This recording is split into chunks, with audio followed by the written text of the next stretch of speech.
পুজোর পর বঙ্গে আসছে বিদেশি বিনিয়োগ। দুর্গাপুরে উদ্যোগপতিদের সঙ্গে আলোচনা করে এই কথাই জানালেন রাজ্যের শিল্পমন্ত্রী তাপস রায়। বৃহস্পতিবার দুর্গাপুরে সিটি সেন্টারে বেসরকারি এক অতিথিশালায় দুর্গাপুর, রানীগঞ্জ, আসানসোল সহ আশপাশ অঞ্চলের উদ্যোগপতিদের সঙ্গে গুরুত্বপূর্ণ বৈঠকে বসেছিলেন রাজ্যের শিল্পমন্ত্রী তাপস রায়। আর সেখানেই তিনি বলেন, প্রায় 12 থেকে 14টি বিদেশি সংস্থা যারা এই বাংলায় বিনিয়োগ করতে সরকারের কাছে আগ্রহ প্রকাশ করেছেন।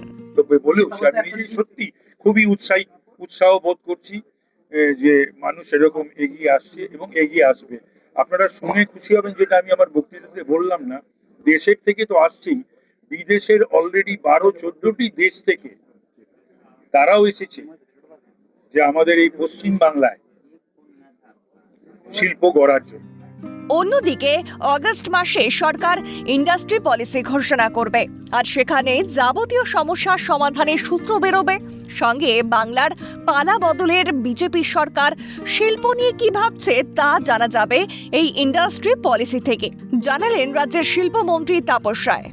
যেমনই আগস্ট মাসের মধ্যে আমাদের ইন্ডাস্ট্রি পলিসি, সেটা তো ছিল না, সেটাও আমাদের করতে হবে। তারপরে ল্যান্ড আছে, land bank, land policy etcetera রয়েছে, ইজ অফ ডুইং বিজনেস রয়েছে, ওয়ান উইন্ডো সিস্টেম, এই সমস্তগুলো কি করতে হবে।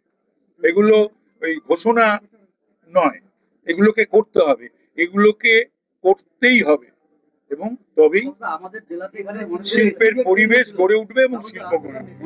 তৃণমূল সরকারের আমলে শিল্পপতিদের সঙ্গে 1-to-1 বসার কোনো সুযোগ ছিল না শিল্পপতিদের।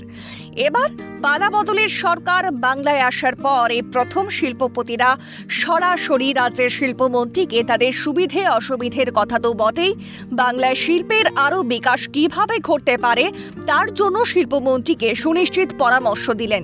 রাজ্য সরকারের এই রকম উদ্যোগে খুশি শিল্পপতিরাও। সরাসরি মন্ত্রীর সঙ্গে কথা বলতে পারে, এই সুযোগ কি কখনো আগে হয়েছিল? এটা আমাদের সৌভাগ্য যে এই ডবল ইঞ্জিন যে সরকার এসছে, এই প্রথমবার আমরা দুর্গাপুরে এই শিল্পমন্ত্রীর সঙ্গে আমরা সামনাসামনি কথাবার্তা বলতে পারলাম। এটার জন্য আমরা খুব কৃতজ্ঞ, আর আমার ডবল ইঞ্জিন সরকারকে ধন্যবাদ জানাই। এর আগে সরকার যারা ছিল তাদের সঙ্গে কথা বলতে পেরেছেন? না, কোনোদিন সুযোগই পাই না, মানে খুব টাফ। আর এটা আশা করি আমাদের পশ্চিমবাংলার নাগরিকের জন্য খুব ভালো হবে, আর আশা করি আমাদের ডেভেলপমেন্টও অনেক বাড়বে আর কর্মসংস্থানও অনেক বাড়বে, এটাই আমরা আশা করি। পানাগড় শিল্প তালুকেও বিদেশি বিনিয়োগ আসছে বলে এই দিন জানান রাজ্যের শিল্পমন্ত্রী তাপস রায়। একই সাথে গোটা রাজ্যে পুজোর পর এবার শিল্পের উৎসব শুরু হবে বলেও আশাবাদী রাজ্যের শিল্পমন্ত্রী তাপস রায়। রাজেশ সেনগুপ্তের রিপোর্ট, ক্যালকাটা নিউজ।